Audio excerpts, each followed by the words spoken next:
দোয়া মানে প্রার্থনা করা, মহান রাব্বুল আলামিনকে একান্তে ডাকা, তার সামনে নিজেকে পেশ করা। দোয়ার মাধ্যমে আল্লাহর নৈকট্য অর্জন করা সম্ভব হয়।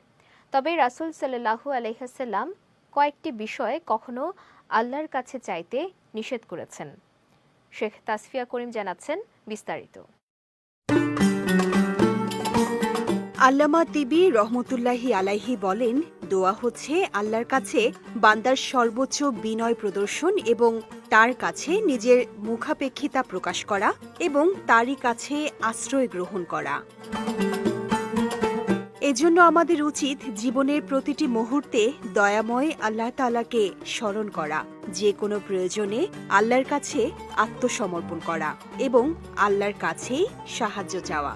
তবে রাসূল সাল্লাল্লাহু আলাইহি ওয়াসাল্লাম কিছু বিষয় বা কিছু বাক্য দ্বারা দোয়া করতে নিষেধ করেছেন। অনেক সময় মানুষ পরিণাম না ভেবে অধৈর্য হয়ে সন্তান বা আত্মীয়দের জন্য বদদোয়া করে বসে, যা ইসলাম নিষিদ্ধ করেছে। পবিত্র কোরআনে ইরশাদ হয়েছে, আর মানুষ যেভাবে কল্যাণ কামনা করে সেভাবেই অকল্যাণ কামনা করে। বস্তুত মানুষ খুব বেশি তাড়াহুড়াকারী। অনেক সময় মানুষ তার বিভিন্ন আপদ বিপদ, ঋণের বোঝা বা অসুস্থতায় হতাশ হয়ে মহান আল্লাহর কাছে মৃত্যু কামনা করে দোয়া করেন। রাসূল সাল্লাল্লাহু আলাইহি ওয়াসাল্লাম তার উম্মতদের কঠিন বিপদেও মৃত্যু কামনা করতে নিষেধ করেছেন।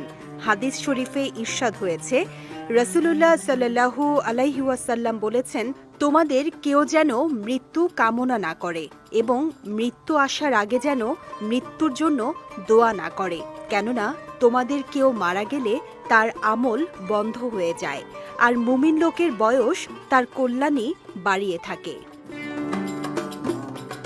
অনেকে আবার পরকালীন শাস্তি থেকে বাঁচার আশায় ইহকালেই নিজের শাস্তি কামনা করে। এটা বান্দার উপর কঠিন বিপদ ডেকে আনতে পারে। তাই আল্লাহর কাছে শাস্তির দোয়া না করে বরং ক্ষমা প্রার্থনা করাই বুদ্ধিমানের কাজ। ইহকালে শাস্তির দোয়া করার ভয়াবহতা নিয়ে একটি হাদিস রয়েছে। সেখানে নবীজি সাল্লাল্লাহু আলাইহি ওয়াসাল্লাম এক সাহাবীকে এই ধরনের দোয়া করতে নিষেধ করেছেন। নবীজি সাল্লাল্লাহু আলাইহি ওয়াসাল্লাম তার উম্মতদের এই ধরনের বাক্য দ্বারা দোয়া করতে নিষেধ করেছেন। আনাস রাদিয়াল্লাহু তাআলা আনহু বলেন, রাসূল সাল্লাল্লাহু আলাইহি ওয়াসাল্লাম বলেছেন, তোমাদের কেউ যখন দোয়া করে সে যেন দৃঢ়তা প্রকাশের সঙ্গে দোয়া করে, আর সে যেন না বলে, হে আল্লাহ, যদি তুমি ইচ্ছা করো তবে আমাকে দান করো, কেননা মহান ও সর্বশক্তিমান আল্লাহর জন্য কোনো বাধ্যকারী নেই। শেখ তাসফিয়া করিম, বিজয় টিভি, নিউজ ডেস্ক।